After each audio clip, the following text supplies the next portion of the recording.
Një mëngjes I rëndësishëm ky. Shumë I rëndësishëm, sepse do jemi në një lidhje tashmë pikërisht me një person që flet gjithmonë të vërteta dhe flet gjithmonë atë çfarë është në dobi të gjithë njerëzve, në dobi të shëndetit të gjithë njerëzve, apo jo, Adelina? Eksakt, dhe kemi kënaqësinë që mirëmëngjes në sotme t'i themi nutricionistit dhe naturopatit Altin Njoka, mirëmëngjes. Mirëmëngjes Altin. Mirëmëngjes, faleminderit për ftesën dhe ju uroj një ditë mbarë dhe po ashtu dhe shëndet dhe gjithë atyre që po na ndjekin po ashtu. Gjithashtu po. Ndërkohë ne kur flasim bashkë padyshim kemi nevojë për shumë këshilla sepse secila ka vlerën e saj, ama do donim që konkretisht të ndalemi te sheqeri, që secili prej nesh e bën pjesë të përditshmërisë, ama nuk e dim se sa problem mund të na shkaktojë në organizëm. Sheqeri faktikisht është një pjesë e adhurimit tonë, pra ne adhurojmë sheqerin. Dhe jo më kot sot rreth 80-82% të gjithë produkteve në treg kanë nivele të shtuar sheqerit. Sheqeri është ai produkt të cilën ta merr dorën që në fëmijëri, të shoqëron deri në adoleshencë dhe pret qet në moshën tënde të rritur, kur trupi të fillojë të lodhet, kur analizat fillojnë të të flasin, kur ti nuk e ke ditur dhe të pushtojnë sëmundjet. Në etiketa sheqeri shkruhet si energji. Në reklama shkruhet si dashuri. Në shije ne e quajmë gëzim dhe adhurim.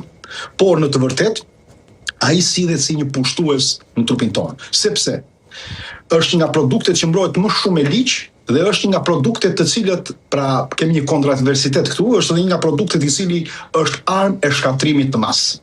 E përdorur qoftë nga industria ushqimore, qoftë po ashtu dhe nga përfituar edhe nga farmaceutika, sepse duke konsumuar sa më shumë sheqer, ti do fillosh të dëmtosh trupin tënd dhe nesër ti do jesh një klient I farmaceutikës.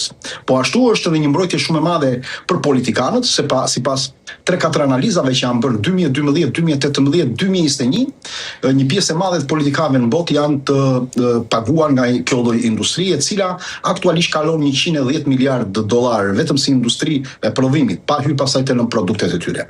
Tani duhet kuptojmë diçka.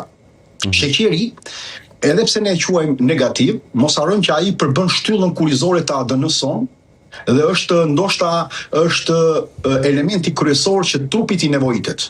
Madje sidomos trurit, se nuk funksionon dot truri, por ne po flasim për sheqerna të mira, pra jo për sheqerin e shtuar. Çdo gjë që ne mund të konsumojmë kthehet në sheqer. Pra, edhe ato karbohidratet nga ushqimi, edhe proteina, edhe peshku, edhe mishi, edhe fruta dhe perimet kthehen në sheqer dhe trupi ka nevojë për këto, pra jo për sheqer të shtuar në këtë drejtim. E qartë, pra se ne gjithmonë kemi pyetjen, Altin, a duhet zhdukur plotësisht sheqeri nga jeta jonë? Dhe gjithë njerëzit shpesh dyzohen pikërisht në këtë gjë. Pra, a duhet ta zhdukim plotësisht nga jeta jonë sheqerin, ose të paktën duhet të zhdukim atë sheqerin e procesuar? Pra, pikërisht të bëjmë këtë dallimin dhe aty do doja që të ndaleshim tashmë pikërisht tek pjesa ku jemi.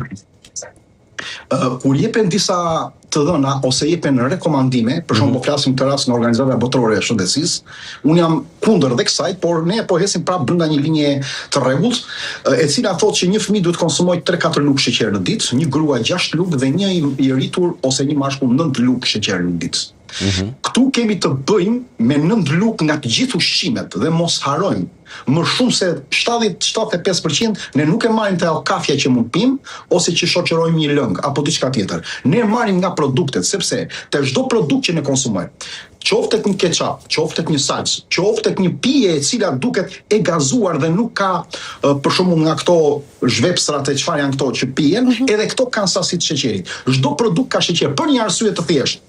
Sepse industria ushqimore duke parë që ky është një produkt I lirë, pra një nën produkt I lirë, për të ulur koston, gjithashtu për të krijuar vazhdësi, e dyta, për ta ruajtur nga bakteret e këqija, pra që ky produkt mos prishet dhe të shtohet në skadencë, shtohet patjetër sheqeri, por edhe për të rritur masën e viskozitetit të një produkti që ne e hedhim, por për t'i dhënë dhe shije.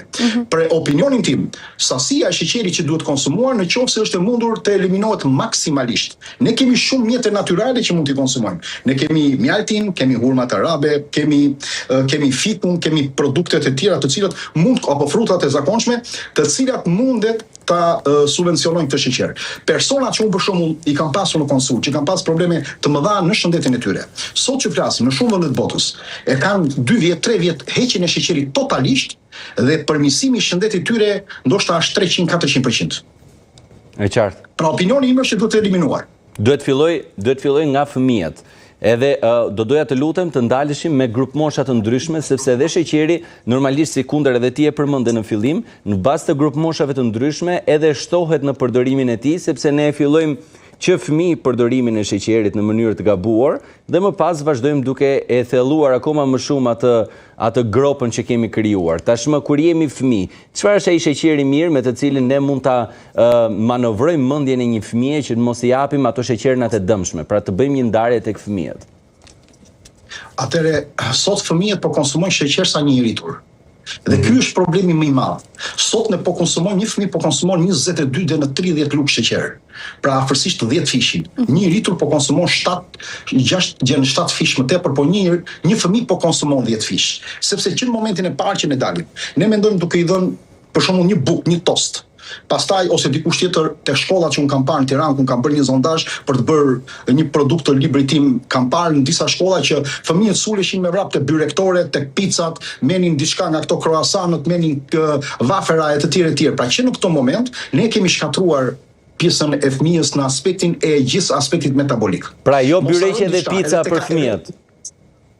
Po çdo gjë ka, sidomos karbohidratet, këto karbohidratet që vijnë sidomos edhe nga buka, këto janë shumë problematik, sepse buka sot përveç glifosfatit, i cili është një helm sot që shkakton probleme të përçarjes sistemit endokrin dhe probleme të shkaktimit të tumoreve, edhe pse është në bukë dhe Komiteti Evropian, Bashkimi Evropian e ka lënë për 10 vjet që duhet të jetë në grur, pra këto grurat dhe drithat janë spërkatura. Përveç këtyre janë me OMG. Përveç këtyre, ato përpunohen dhe kalohen, për shembull mielli bardh kalon me bromalat kaliumi, i hidhen 4-5 lëndë të tjera që të zbardet dhe të ruhet nga të gjitha ato mizat që mos i afrohen. Të gjitha këto sjellin një dëmtim. Mos harrojmë dhe një çaj organik që ne marrim, japim fëmijës, ka 6 lugë sheqer.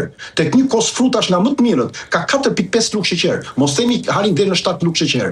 Tek një pije që ne mund të marrim, harim 25 gram dhe deri në 40 gram sheqer. Pra duhet të kuptojmë që në momentin e parë që ne i kemi dhënë vetëm një çaj fëmijës, që ne e dim se është organik që kemi marrë diku në një market, paketuar, ne e kemi dhënë këtë lloj sheqeri, të cilët ne kemi shkatruar që nga mikrobioma jon, që nga ushtria mbrojtëse, që nga niveli i qelizave të bardha të gjakut, që nga dëmtimi i pankreasit, duke stërmunduar veshka, duke stërmunduar pankreasin, duke shtuar yndyrën në gjak, sepse sheqeri është i barazlefshëm në varësi pothuajse si heroina. Dhe mos harrojmë gjë, ulumtimet kanë parë që fëmijët që konsumojnë deri afër adoleshencës nivel të kësaj përmase sheqeri kanë 33% probabilitet nga sëmundjet e zemrës dhe kardiovaskulare. Prandaj dhe ne kemi shumë vdekjet e të rinj që themi si ka mundësi vdiq ky njeriu dhe lidhin vetëm me stresin apo vetëm me këtë problem. Jo, janë gjëra e lidhura, sepse sheqeri nuk shkakton një sëmundje. Sheqeri shkakton një dëmtim të terrenit biologjik. Pra ta thaj tokës që ne do mbidhim në të ardhmen shëndetin tonë. Pra nuk zhvillohet vetëm një sëmundje.